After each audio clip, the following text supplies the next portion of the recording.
હિમાલયની વાદીઓમાં ફરતો ફરતો જે બીજા નંબરનો આશિક હતો, જે સંન્યાસી હતો, એને ક્યાંકથી સંજીવની બુટી મળી જાય. હાય હાય હાય હાય હાય, અને દોડતો આવે, ગડગડતી દોટ મૂકીને ગામમાં આવે અને બે ભાઈબંધને ભેગા કરે. ઓલો ઘરમાં જે બાપની સેવા કરતો હતો હગા દીકરાની જેમ, એને લઈ આવ્યો અને કબર પાસે આવીને ઉભો રહેતો. ઓલો ત્રીજો માણસ બરાબર બેહીને તપ કરતો હતો. એક દિવસ આવવું પડે, તારે જાગવું પડે, તારે જીવવું જ પડે. અને ત્રીજાએ જેને કીધું કે આપણો પ્રેમ નહીં, આપણને સંજીવની મળી ગઈ. ટૂંકમાં વાત કરું, કબર ખોદવામાં આવી અને હાડપિંજરમાં વાત તો અદ્ભુત રસની છે. વાતના પ્રાણને પકડજો કે સંજીવની બુટી નાખી અને એ છોકરીને જાણે જીવતી કરવામાં આવી. એ જીવતી થઈ ગયા પછી આમ લગર વગર થઈ ગયેલા 8 વર્ષમાં તો આમ જાણે પહાડ તૂટી પડેલો. એ ત્રણેય ભાઈબંધો પાછા હાથ જોડીને ઉભા રહીએ કે હજી તું સ્વતંત્ર જ છો.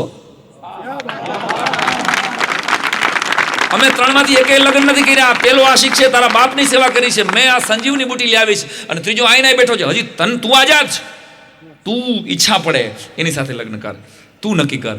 અને સાહેબ ત્યારે ત્રીજી છોકરી બહુ વિચારીને એટલું બોલી કે હું તમારી ત્રણેયની મોહબ્બતને સલામ કરું છું, પણ પેલો છોકરો છે તો પેલા આશિકે તો મારા બાપની સેવા કરી એટલે એ મારો કુટુંબી થયો ગણાય.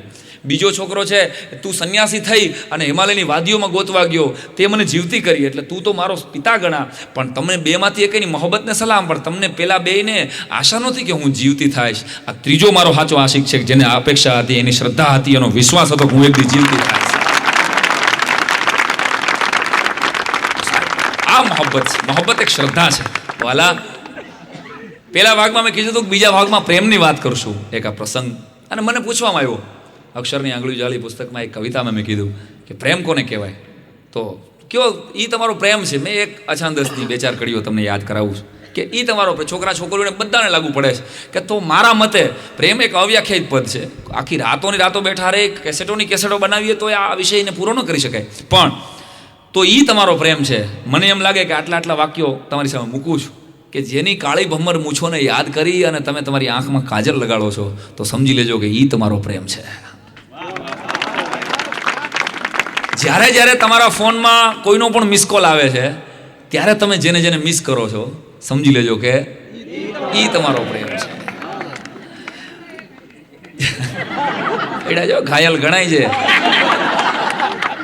રથભાઈ, સર્વોદયમાં ઘાયલ નથી એવું ન માનતા.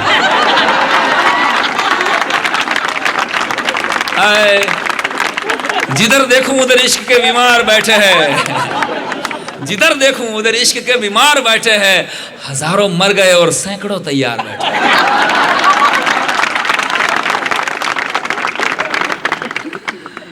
તો ઈ તમારો પ્રેમ છે દોસ્ત. પવનથી જ્યારે જ્યારે તમારો પલ્લું સરકે છે અને ત્યારે ત્યારે તમને જેની શરારત યાદ આવે છે, તો ઈ તમારો પ્રેમ છે.